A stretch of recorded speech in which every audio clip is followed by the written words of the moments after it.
De una manera un tanto extraña, el concepto de inflación se ha convertido en uno de los temas más polarizadores en el mundo de la economía moderna. Algunas personas afirman que cierto nivel de inflación es bueno para la economía. Otros creen que incluso la inflación baja es perjudicial para la economía. Algunas personas dicen que hoy tenemos una alta inflación y que no será transitoria, y otras dicen que una inflación de alrededor del 2% sería beneficiosa. Para confundir aún más las cosas, las personas hoy en día ni siquiera pueden ponerse de acuerdo sobre la definición correcta de inflación. El término inflación en un contexto monetario se originó a mediados del siglo XIX, durante el período anterior a la Guerra Civil estadounidense. Por aquel entonces, y ya entrado el siglo XX, la inflación generalmente se definía como un aumento de la cantidad de dinero. Este aumento de la cantidad de dinero condujo, naturalmente, a un aumento en los niveles de precios de bienes y servicios. Por lo tanto, según la definición original, la inflación provoca el aumento de los precios. Sin embargo, a mediados del siglo XX, algunos economistas comenzaron a enturbiar las aguas al referirse al aumento de los precios, no como un efecto de la inflación, sino como la inflación misma. En un ensayo titulado Inflación, una política fiscal inviable, Ludwig von Mises describió articuladamente las consecuencias negativas de esta distorsión lingüística. La inflación, tal y como siempre se usó este término en todas partes y, especialmente, en este país, significa aumentar la cantidad de dinero y billetes de banco en circulación, y la cantidad de depósitos bancarios sujetos a cheques. Pero la gente hoy en día usa el término inflación para referirse al fenómeno que es una consecuencia inevitable de la inflación. Es decir, la tendencia a subir de todos los precios y los salarios. El resultado de esta deplorable confusión es que ya no queda término para designar la causa de este aumento de precios y salarios. Ya no se dispone de ninguna palabra para designar el fenómeno que hasta ahora se ha llamado inflación. Como no se puede hablar de algo que no tiene nombre, no se puede combatir. Para evitar confusiones, de ahora en adelante utilizaré el término inflación monetaria, para referirme a la definición original de un aumento en la oferta de dinero.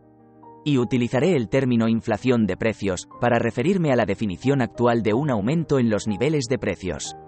Hoy en día, en los países occidentales, cuando los funcionarios de los bancos centrales o del gobierno dicen la palabra inflación, casi siempre se refieren a la inflación de precios. Y más específicamente, al IPC, índice de precios al consumo. En teoría, se supone que el IPC mide los cambios en el precio de una canasta de bienes para poder ofrecer al público la capacidad de medir el poder adquisitivo de su moneda a lo largo del tiempo. Sin embargo, en la práctica, todo lo que proporciona el IPC es la capacidad para que el gobierno promueva una cierta narrativa. Generalmente que la inflación de precios es baja y que sus políticas masivas de gasto no tienen consecuencias. Hay dos defectos principales del IPC. El primero tiene que ver con el hecho de que el IPC no es una medida objetiva. La canasta de los bienes incluidos en el IPC es seleccionada subjetivamente por los Institutos Nacionales de Estadística, y se ajusta con frecuencia. Algunos de estos ajustes incluyen procesos de sustitución que, por ejemplo, suponen que si el precio de la carne aumenta, los consumidores simplemente comprarán menos carne y más pollo, lo que resultaría en un menor crecimiento del IPC. Como diría Charlie Munger, muéstrame los incentivos y te mostraré el resultado. Una tasa de inflación más baja justifica más programas de gasto público, y también reduce los pasivos estatales en obligaciones ajustadas por el IPC, tales como los pagos de la seguridad social y de los intereses de los bonos ligados a la inflación. Con el gobierno teniendo incentivos tan fuertes para mantener el IPC bajo, mientras que, al mismo tiempo tiene un control total sobre los productos que se incluyen en el IPC, ¿cómo podemos confiar en que el IPC sea una medida objetiva? El segundo defecto del IPC es de naturaleza más fundamental. La idea de que una sola métrica estática pueda comunicar el nivel de inflación de precios en toda la economía simplemente no tiene sentido. Como le gusta decir a Michael Saylor, la inflación es un vector. El nivel de inflación de precios experimentado por una persona es completamente subjetivo y depende del estilo de vida de esa persona. Para un adolescente que vive con sus padres, come comida rápida y juega videojuegos todo el día, la inflación de precios ha sido extremadamente baja durante la última década. Pero para una persona que busca comprar una casa, enviar a sus hijos a la universidad y jubilarse en un futuro cercano, la inflación de precios ha sido extremadamente alta durante la última década. Hay dos factores que se combinan para causar esta dicotomía. Inflación monetaria del Banco Central y deflación de precios tecnológica. La inflación monetaria del Banco Central se refiere al fenómeno comúnmente llamado impresión de dinero. En realidad, la oferta monetaria de los países no se expande acelerando las imprentas, sino agregando algunos dígitos en la pantalla de un ordenador. Escucha a Ben Bernanke, expresidente del Banco Central de Estados Unidos, la Reserva Federal, explicar este fenómeno con sus propias palabras.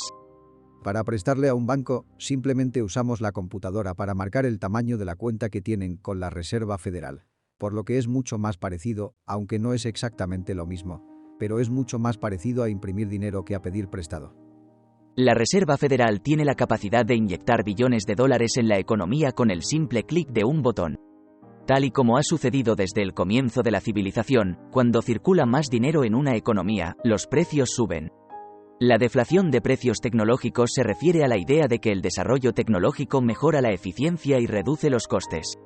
Esta es la razón por la que los artículos en el corazón de la innovación tecnológica, como los televisores, los teléfonos inteligentes y los videojuegos, aparentemente han sido inmunes a la inflación de precios experimentada por la mayoría del resto de áreas de la economía. Si bien las marcas premium, como Apple, utilizan la lealtad a su marca para justificar grandes márgenes de beneficio, la tecnología en sí se está volviendo más asequible cada año. Este descenso masivo de los precios entre los productos tecnológicos es una consecuencia natural del crecimiento exponencial en el corazón de la actual era digital. Estas dos fuerzas actúan simultáneamente una contra la otra, creando la ilusión de una inflación menor de los precios. En realidad, los precios serían mucho más altos si no fuera por la rápida mejora tecnológica. Y, a la inversa, los precios serían mucho más bajos si no fuera porque la oferta monetaria está aumentando a gran velocidad. La mayoría de las personas tienen arraigado en sus mentes que los precios aumentan de forma natural. Como si Dios lo ordenara. Esto es completamente falso. Los precios tienen una tendencia natural a bajar, ya que cada año el aumento de nuestros conocimientos nos permite construir sistemas más eficientes. Os recomiendo encarecidamente leeros el libro El precio del mañana, de Jeff Booth, para comenzar a desprogramar tu mente de esta mentira. La inflación monetaria producida por los bancos centrales nos está obligando a trabajar cada vez más y más duro para permanecer en el mismo lugar. Mientras tanto, el ingenio humano y la innovación tecnológica están trabajando en la dirección opuesta para reducir el precio de la abundancia y de la prosperidad. Para disfrutar plenamente de los beneficios que nos ofrece la tecnología, debemos abrazar la caída de los precios, en lugar de demonizarlos. En las universidades occidentales actuales, se enseña que la deflación de precios es un fenómeno peligroso para la economía que debe evitarse a toda costa. Las razones de este adoctrinamiento son menos importantes que las consecuencias. El aumento de los precios no solo está considerado como algo natural, sino también como algo positivo para la economía. La deflación de precios le ha dado a casi todos los hogares occidentales la oportunidad de tener un teléfono inteligente y un televisor de pantalla plana. Hace apenas 20 años, este nivel de abundancia generalizada habría sido impensable.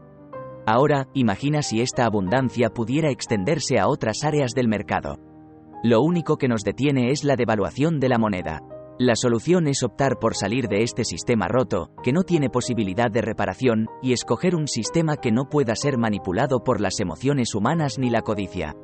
Un sistema creado para abrazar la caída de los precios en lugar de demonizarla. Un sistema conocido como Bitcoin. Muchas gracias por ver este video. Suscríbete para poder disfrutar de más contenido como este, dale a like si te ha gustado, y nos vemos en el siguiente video.